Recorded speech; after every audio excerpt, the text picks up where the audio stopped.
Durante 36 años, desde 1787 hasta 1823, familias adineradas de la América colonial enviaban a sus hijos problemáticos al seminario de San Agustín en Virginia para recibir educación religiosa y corrección espiritual. Ninguno de esos jóvenes volvió a casa. Los registros de la iglesia muestran que 247 estudiantes se matricularon durante este periodo, pero ninguno se graduó como sacerdote. Nadie sabía qué les pasaba hasta 1998, cuando trabajadores de renovación encontraron documentos que revelaban la verdad. El seminario era en realidad una elaborada prisión y un negocio de extorsión disfrazado de educación religiosa. La familia Sterling todavía tenía un poder que pocos se atrevían a cuestionar, y esa influencia mantenía el misterio intacto. La Virginia colonial de 1787 era un territorio de vastas plantaciones de tabaco y familias cuya riqueza dependía de secretos mejor guardados. La región de Tidewater, con su laberinto de ríos y haciendas aisladas, ofrecía la cobertura perfecta para aquellos que querían actuar lejos de miradas curiosas. Fue allí, en el condado de Henrico, donde la familia Sterling se estableció como pilar del comercio y de la fe. Edmund Sterling, nacido en 1751, era el tercer hijo de un comerciante de tabaco que había amasado su fortuna con métodos que la sociedad prefería no examinar. A diferencia de sus hermanos, que heredaron los negocios legítimos de la familia, Edmund tenía un talento mucho más valioso. Comprendía los rincones más oscuros de la naturaleza humana y sabía cómo explotarlos con precisión quirúrgica.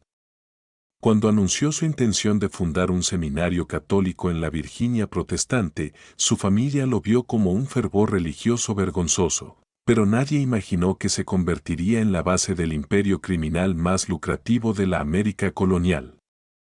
El seminario de San Agustín se construyó en 1786 en 340 acres de bosque denso, lo suficientemente lejos de Richmond para garantizar privacidad, pero lo bastante cerca para que las familias adineradas visitaran a sus hijos. Los edificios góticos de piedra, los artesanos importados y la impresionante biblioteca le daban apariencia de legitimidad académica.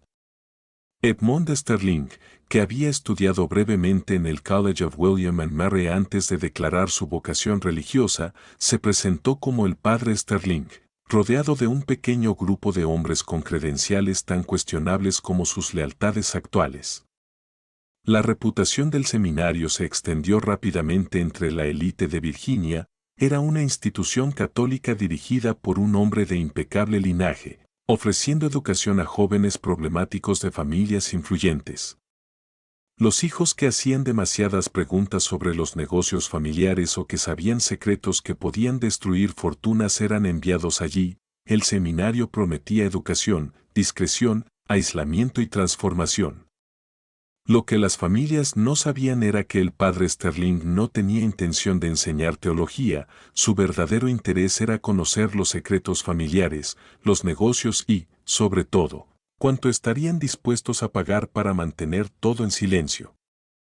La primera tanda de estudiantes llegó en la primavera de 1787, 12 jóvenes entre 16 y 23 años, enviados por familias cuyos nombres aparecían en documentos de embarque, títulos de propiedad y contratos gubernamentales en Virginia y Carolina. Cada familia pagó 50 libras esterlinas por matrícula y prometió contribuciones adicionales para el desarrollo espiritual de su hijo. Creían que estaban invirtiendo en discreción y redención. En realidad, estaban financiando su propia destrucción. El otoño de 1789 trajo el primer indicio de que algo en el seminario de San Agustín estaba mal. Sin embargo, pasarían décadas antes de que alguien pudiera comprender la magnitud de la operación del padre Sterling. Jonathan Whitmore, el hijo mayor de un magnate naviero de Charleston, había sido inscrito en el seminario tras descubrir discrepancias en los manifiestos de carga de su padre, discrepancias que sugerían que el negocio familiar incluía más que tabaco y arroz. Cuando octubre llegó y pasó sin la carta habitual a casa, la familia Whitmore envió a su administrador de confianza, Thomas Harwell, para comprobar el progreso de su hijo. Lo que Harwell encontró en San Agustín desafiaba toda explicación. El seminario parecía funcionar normalmente, se escuchaban los rezos vespertinos desde la capilla. La luz brillaba en las ventanas del aula y las rutinas diarias parecían las de una institución religiosa. Pero cuando solicitó ver a Jonathan específicamente, la respuesta del padre Sterling fue peculiar. Su hijo estaba en un retiro espiritual profundo, necesitaba completo aislamiento de las preocupaciones mundanas, incluyendo la correspondencia familiar. Harwell, con 30 años de experiencia administrando asuntos delicados de la familia Whitmore, reconoció una evasión. Solicitó al menos vislumbrar a Jonathan durante los rezos vespertinos para asegurar a la familia su bienestar. El padre Sterling accedió, pero bajo una condición extraña. Harwell debía observar desde el fondo de la capilla, en las sombras, y no intentar ningún contacto. Esa tarde, mientras el crepúsculo envolvía las paredes de piedra, Harwell se colocó en el rincón trasero. Lo que presenció lo perseguiría por el resto de su vida, aunque nunca llegó a comprenderlo del todo. Los jóvenes entraban a los rezos con una uniformidad antinatural, sus rostros mostraban una calma casi vacía, respondían a la liturgia al unísono, sin mirar hacia la sección de visitantes, sin gestos individuales. Lo más perturbador, Harwell contó 19 figuras en los bancos, aunque el padre Sterling decía tener 37 estudiantes matriculados. Entre esas 19 caras, creyó reconocer a Jonathan Wetmore, pero el joven que había partido de Charleston, rebelde y vivaz, ahora parecía haber olvidado su propio nombre.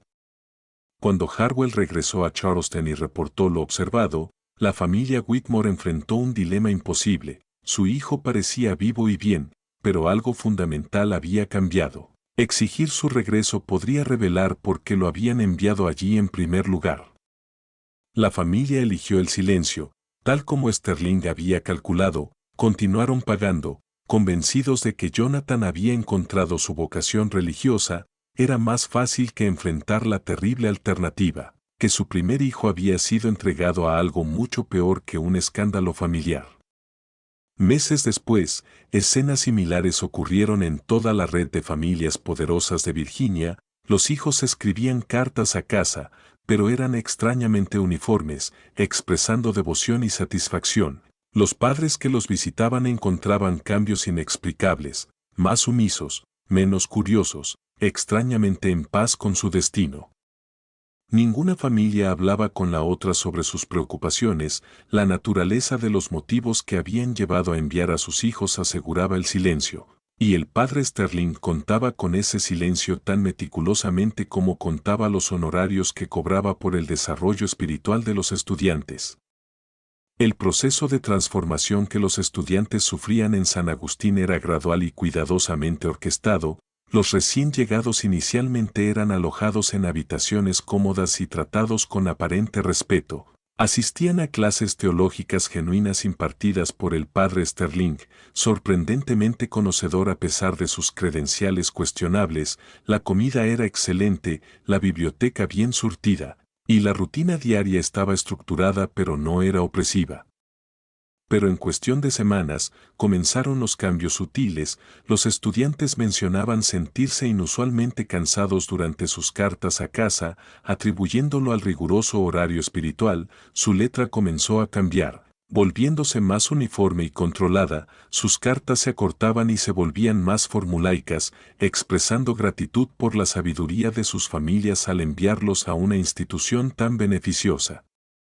Lo que los estudiantes no sabían era que su vino vespertino estaba siendo complementado con dosis cuidadosamente medidas de láudano y otros opiáceos disponibles a través de conexiones médicas. Las dosis eran precisas, lo suficiente para crear dependencia y docilidad sin signos obvios de uso de drogas, combinado con el aislamiento del contacto externo y el refuerzo constante de la decepción de sus familias por su comportamiento pasado.